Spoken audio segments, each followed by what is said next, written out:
안녕하세요. 김동섭입니다. 5월 17일 아침 시작하도록 하겠습니다. 오늘 새벽에 끝난 미국 시장은 하락 마감했죠. 나스닥에 비해서 다우가 좀 많이 하락한 모습인데요. 미국 시장은 오늘 실적과 부채 한도 협상 뭐 두 가지 정도가 시장에 상당히 중요한 모습이었는데요. 제일 먼저는 이제 실적을 좀 볼 필요성이 있는데, 홈디포라는 그 건축자재 기업 있죠. 실적이 주당 수익은 조금 올랐는데요. 매출이 주로 감소가 했어요. 한 8억 불 정도가.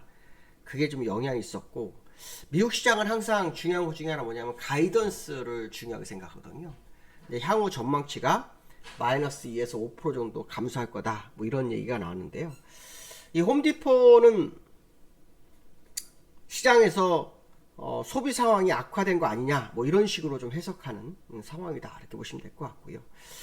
또 4월 소매 판매도 지표도 나왔었는데 0.4% 증가했습니다. 6,861억 달러로 우리나라 돈으로 919조 정도 되는데요. 시장 예상치가 0.8%였죠. 그러니까 시장 예상치도 또 못 미치는 상황이 됐죠. 아시면 소매 판매도 소비와 관련돼 있죠. 그래서 홈디포라든가 이 판매 소매판 지표가 시장에서는 소비 상황이 악화된 거 아니냐, 뭐 이런 식으로 해석을 하는 그런 모습이었고요. 오늘 그 바이든과 공화당과의 정부 부채 한도 협상 있었죠. 1시간 만에 끝났습니다. 사실 1시간 만에 끝났는데, 이게 보통 이렇게 끝나면 굉장히 악재가 돼야 되잖아요. 근데 이 내용을 보면요, 그 상대편 공화당의 그 하원의원 메카시는 이런 얘기를 했어요.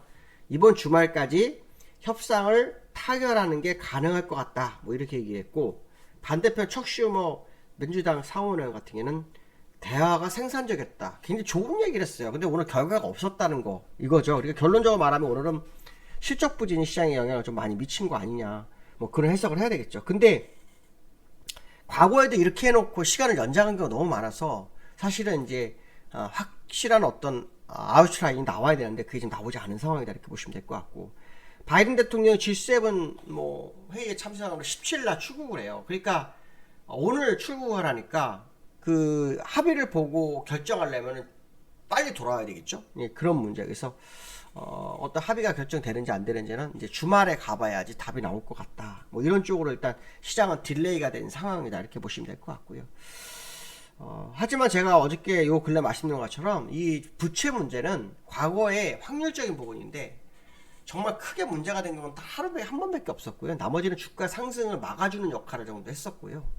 바로 결정난 경우도 한 두세 번 있었어요. 그러니까 그런 부분들을 계산해 본다면 사실은 우리가 두려워할 상은 아닌데, 그래도 시장에서 계속 그 겁을 주고 있죠. 자네들랑 같은 경우는 6월 1일이 디폴트 데이다, 뭐 그런 얘기도 하고 있고, 뭐 JP 모건의 뭐 제이미 다이먼도 패닉이 올 거다, 그래서 뭐 워룸을 설치했다, 뭐 이런 식으로 얘기하면서 막 시장 분위기를 조성하고 있는데요.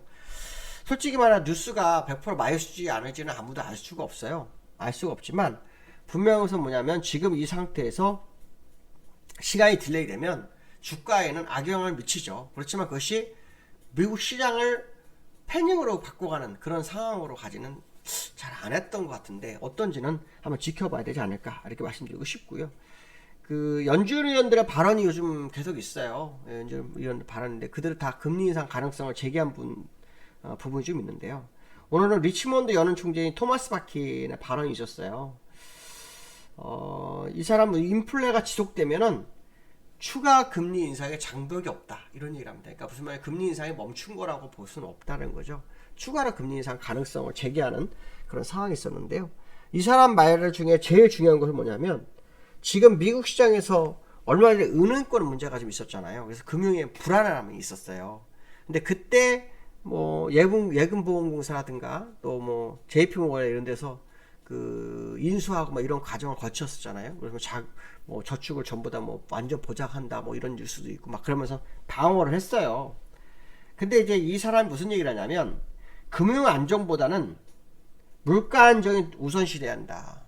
그러니까 금융 안정보다 그러니까 물가 안정이 우선시돼서 더 안정이 돼야 한다, 이렇게 얘기를 합니다. 그러니까 그 금융위 문제가 아니라는 거죠. 물가가 잡히지 못하면 다 소용없다라는 거죠. 결론적으로 말하면 이 물가를 안정시키기 위해서 연준은 뭘 계속 할 거라는 것을 계속 시그널을 보내고 있어요. 물론 시장은 다른 해석을 많이 하기도 하지만 어쨌든 연준은 그 얘기를 하고 있죠. 사실 지금 4.9까지 내려왔는데 유가가 올랐는데 4.9가 내렸거든요. 근데 근원 CPI는 별로 안 좋잖아요. 그렇죠? 그리고 장기 인플레이션도 안 좋은 상태. 그래서 전체적인 인플레이션이 다 같이 내려오는 상황이 나오지 않는다면 연준은 계속 금리 인상에 대한 시그널을 보낼 수밖에 없지 않을까. 뭐 그런 해석을 한번 해볼 수 있을 것 같고요. 미국 시장 오늘 나스닥 0.18% 하락하고요. 다우는 1% 정도 하락했네요. 차트를 좀 보면은 다우는 드디어 60일선 깼죠. 지난번에 60일선 한번 깬 적이 있었어요. 언제냐면 5월 4일날 깼었는데 아래꼬리가 생겼죠. 근데 이번에는 60일선, 요번에는 60일선은 그냥 깨고 음봉으로 끝나네요. 그렇죠? 월봉, 이제 음봉이 나오기 시작하죠. 지난달에 음봉이 나올 거라 생각했는데 이달에 음봉이 나오네요. 어떤 결론이 나올지 봐야 되겠죠. 중요한 것은 뭐냐면 추가로 더 하락하게 되면 후행스팬이 캔들하로 진입하기 때문에, 물론 여기서 진입했다 나온 경우도 있었지만 대부분 진입하면 조정이 시작된다고 하죠. 진짜 부채한도 협상이 문제가 될 수 있을까? 뭐 그런 생각도 한번 드네요. 왜냐하면 과거에는 그렇게까지 문제를 일으키지 않았었기 때문에.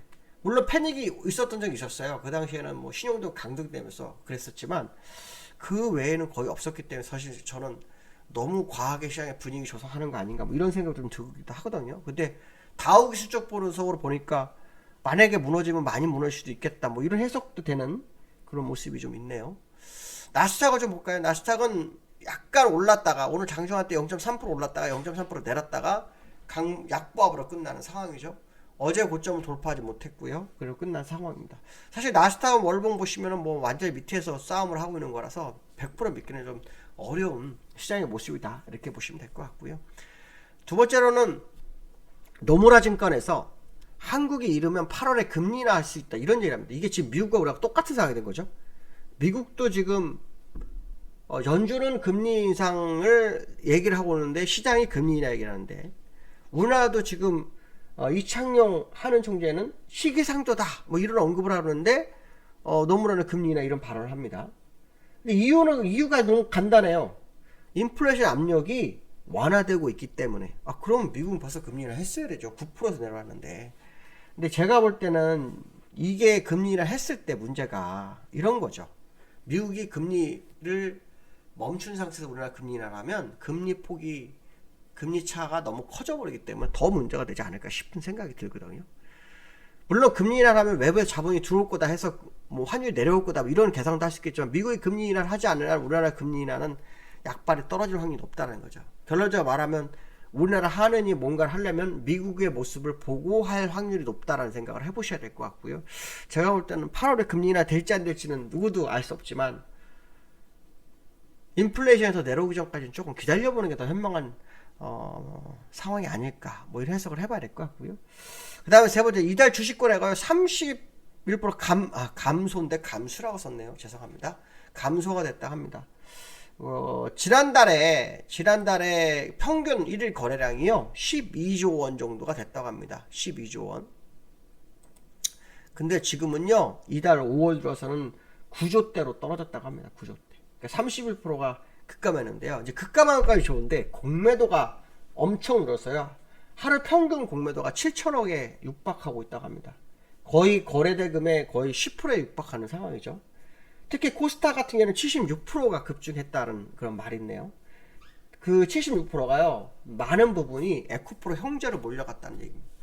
코스피 차트를 좀 보시면 지금 그 61선 싸움을 한번 했었죠. 그저께 그때 올라왔다가 그렇죠. 어저께 내려왔죠. 다시 61선 오늘 61선 지키는지 봐야 되겠죠. 어저께 상승했다가 거의 보합 수준에 끝났는데 어제 상승은 여기 내려온 갭 하락을 메워주는 거였죠. 그래서 여기 그 2580부터 현재까지 내려올 동안 갭은 없던 상황이 되고 갭 상승은 없는 갭 하락은 없는 상황이 됐거든요. 오늘 60일선을 이탈시키는지 이것도 한번 우리가 볼만한 상황이라고 봐야 되겠죠. 왜냐하면 다우가 60일선을 이탈이 됐기 때문에 그 모습이 나오는지 한번 지켜볼 필요성이 있을 것 같습니다. 오늘 여기까지 하겠습니다. 감사합니다.